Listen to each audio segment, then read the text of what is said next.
On Sunday, it was rumored. On Monday, talks confirmed. And today, the deal is done. Burger King is buying Tim Hortons. The U.S. chain is paying a whopping $12 billion. And combined, they'll create the world's third biggest fast food company.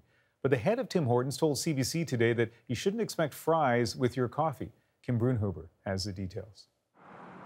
Could it be Tim King or Burger Hortons? Oh, shocked. There's so many big companies merging together nowadays.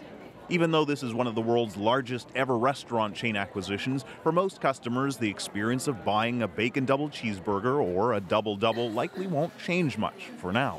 Company officials say the stores won't be combined and Burger King won't be pouring Tim Hortons coffee.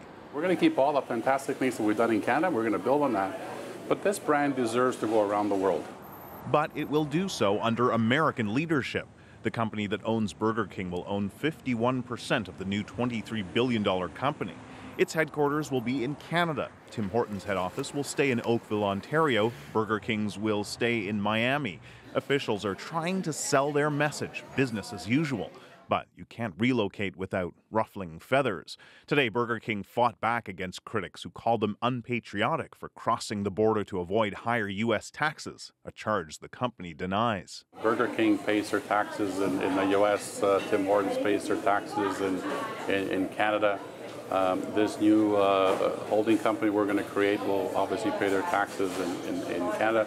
This is not a tax story. The move is testing the loyalty of both brands' most passionate customers. Many angry Americans threaten to boycott the burgers, and there are plenty of Canadians who vow no more rolled rims.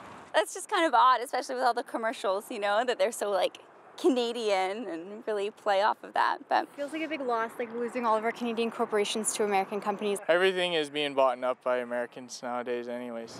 One franchise owner told us he's angry he was only informed about the deal on Sunday. He says he's talked to other franchisees who feel that this was a bad move. They're afraid that the company they helped build might be damaged by the company they don't know. Kim Brunhuber, CBC News, Toronto.